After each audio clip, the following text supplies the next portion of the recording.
Okay, PBA Finals Game 2, prediction. Tatabla ba ang Ginebra or 2-0 na ang TNT Tropang Giga? Okay, panoorin po natin yan mga katropa pagkatapos ng intro na to.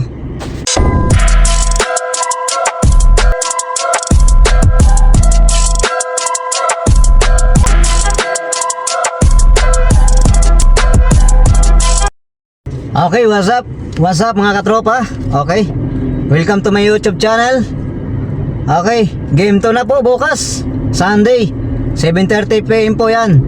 Ito po yung prediction natin sa game 2 sa pagitan ng TNT Tropang Giga versus Barangay Ginebra. So unahin po natin ang Barangay Ginebra. So may tatlong ano po tayo dyan, prediction kung paano sila para manalo po sila sa game 2. So number 1, ang gagawin po nila, higpitan po nila ang depensa sa perimeter or sa 3-point shot area.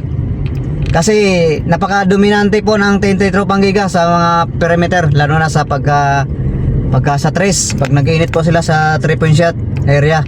So number 2, i-content po nila si RSJ, si Jefferson.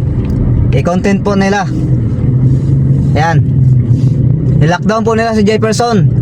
Sa taas pa lang, asabahin na nila para hindi maka-create si Jefferson ng passing or salaksak. So sa taas pa lang, barahin na po nila. So yan po yung number 2 ano natin. So number 3 po, intensity. Yan, sabayan po nila ang TNT Tropang Giga sa intensity. Sipag depensa, sipag sa rebound, hustle. At saka maging maging consistent sa kanilang offense. So yun lang masasabi ko sa Barangay Ginebra para manalo po sila. So lipat po tayo sa mabilisan lang to mga katropa, mga kabarangay.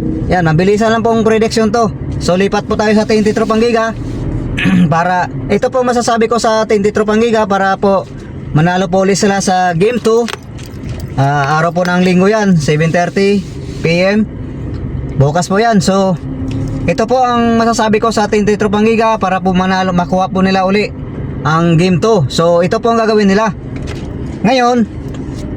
Ang gagawin po nila ay i-continue lang po yung nagawa nila kahapon sa game 1 kung paano po sila nanalo, or higitan pa po nila kasi alam po natin na si Coach Tim Con ay nag-a-adjust po yan.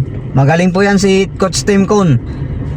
Kumbaga sa baraha, magaling magbalasa yan si Coach Tim Con. So asahan na po natin yan na malaking adjustment po yan ni Coach Tim Con.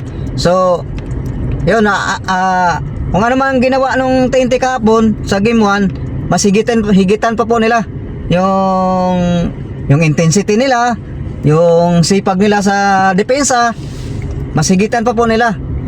Kung kahapon ay 100%, ngayon ay 110% ang gawin nila bukas para manalo po sila ulit sa game 2. So i-continue lang po nila yung depensa nilang mahigpit na madikit, na malagkit at saka yung opensa nilang napaka-hot, napakainit. Mainit ang panahon, napakainit pa ng tres ng TNT Tropang Giga. So yun lang po, wala na pong masasabi. At yung ating import na si RSJ ay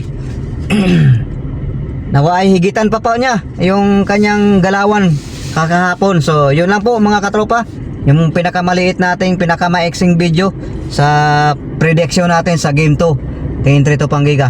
So sino po sa palagay ninyo, mga TNT fans or mga barangay fans, Barangay Ginebra fans, tatabla ba ang Ginebra or mag 2-0 na ang TNT Tropang Giga bukas ng gabi? So yan, abangan po natin yan bukas. Okay, wala po na muna tayong shoutout ngayon kasi maiksi lang po yung video natin. So yun na po, at maraming salamat sa inyong panonood mga katropa. Mag-subscribe na rin po kayo at mag-like and share nyo rin po ang ating video para kumalat po yan sa dumami na rin po tayo mga katropa. So yun lang po, at maraming salamat sa inyong panonood. Bye bye.